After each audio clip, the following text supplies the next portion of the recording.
Alors, pour la stratégie de richesse, aujourd'hui, je vais vous parler d'un thème qui est particulièrement important.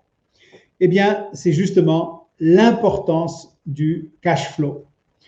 L'importance du cash flow. Alors, pour le cash flow, c'est la trésorerie, les flux de trésorerie. Et donc, pourquoi c'est important et qu'est-ce que c'est cela?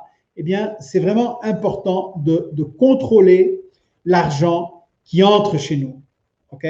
C'est vraiment important d'avoir ce contrôle. Et je vais vous expliquer pourquoi dans un tout petit instant.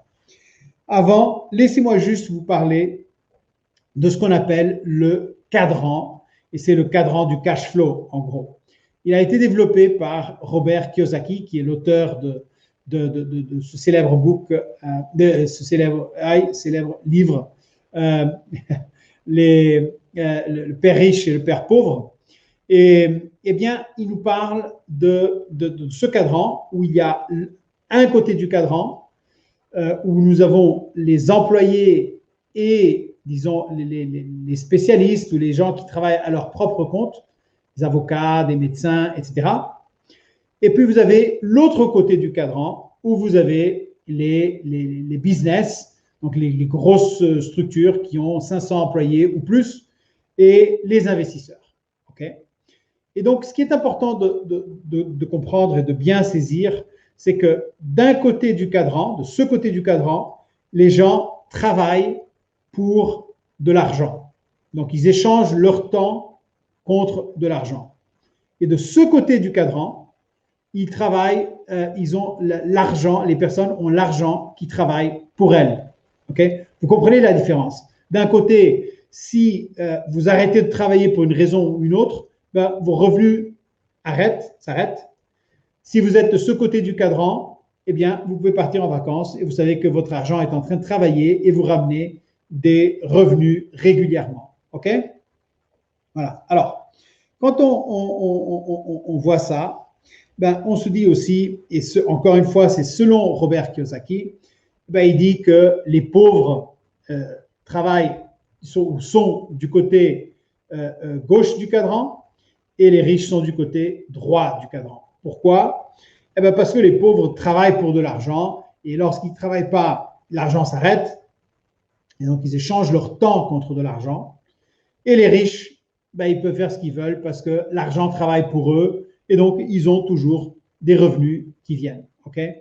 Donc, l'autre aspect, c'est que les riches contrôlent leur cash flow. Vous voyez, les riches sont en contrôle parce qu'ils font travailler leur argent pour eux. Ben, les pauvres, si on peut les appeler comme ça, ben, ils sont dépendants de quelqu'un d'autre pour avoir leurs revenus. Okay? Il y a un aspect aussi important, c'est que les gens qui sont sur ce côté-là du cadran, du côté gauche du cadran, sont ceux qui payent le plus d'impôts, surtout les spécialistes ici. Ceux qui payent le moins d'impôts sont ceux qui sont de ce côté du cadran, et encore une fois, surtout les investisseurs, car ils peuvent avoir des circonstances où ils peuvent payer 0 impôt. Okay? Et tout ça, bien entendu, dans la loi. D'accord? Alors, c'est vraiment important de comprendre ces concepts. Okay? Travailler, échanger son temps contre de l'argent, et d'un côté, et de l'autre côté, avoir de l'argent qui travaille pour vous et qui vous fait gagner, donc qui vous fait des rentrées d'argent sans que vous ayez quoi que ce soit à faire. Okay? Mis à part l'investissement initial. Okay? Alors, pourquoi c'est important de contrôler le cash flow? Okay? Pourquoi est-ce qu'il faut contrôler le cash flow? Bien, il y a plusieurs raisons, mais disons que les principales, c'est vraiment pour pouvoir faire le suivi des entrées et des sorties d'argent. Et lorsqu'on a un contrôle là-dessus, eh bien, ça va forcément nous mener à une meilleure qualité de vie. Okay? C'est vraiment important de se rendre compte de ça. Okay? Un contrôle du cash flow va nous mener à une meilleure qualité de vie. Pourquoi? Eh bien parce qu'on a le contrôle, on sait l'argent qui vient, on sait l'argent qui sort, et on est en train de se positionner pour être sur le côté droit du cadran. Donc, on a l'argent qui travaille pour nous. On est relax. On n'est pas en train de changer notre temps contre de l'argent. Vous voyez? OK? Alors, comment est-ce qu'on peut contrôler notre cash flow? Ça, c'est la grande question. Eh bien, c'est pour ça que je vous parle à chaque fois du fonds de liberté financière. Eh bien, on travaille, et c'est possible de le faire, de vous organiser de plusieurs façons. Je vais vous présenter une façon très très simple et qui fonctionne très bien. Et on l'a organisé par des fonds. On l'appelle des fonds, mais vous pouvez l'appeler des enveloppes ou des sous-comptes bancaires ou comme vous voulez. Mais c'est lorsque l'argent vient, il rentre, eh bien, il a un destin qui est bien précis dans votre organisation. OK? Donc, vous avez vos dépenses de base. Et qu'est-ce que c'est les dépenses de base? Ce sont toutes les dépenses de votre vie au quotidien, ou presque toutes les dépenses de votre vie au quotidien. C'est votre logement, c'est soit parce que vous payez un loyer, soit parce que vous avez un emprunt bancaire. C'est la facture du gaz, l'électricité, de l'eau, le téléphone, Internet et tout. C'est votre alimentation, vos déplacements, vos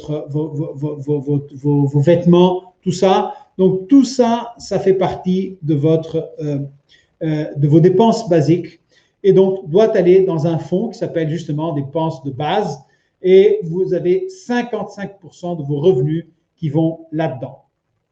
Ensuite, vous avez l'épargne long terme où 10% de vos revenus doivent aller. Alors, l'épargne long terme, qu'est-ce que c'est? Par exemple, vous êtes en train d'épargner pour l'université de vos enfants ou pour l'achat d'une voiture ou pour l'achat d'une maison ou pour vous voyez ce que je veux dire? Parce que vous avez besoin d'un nouvel ordinateur ou parce que vous voulez partir en vacances. Donc, il y a une épargne qui est en place.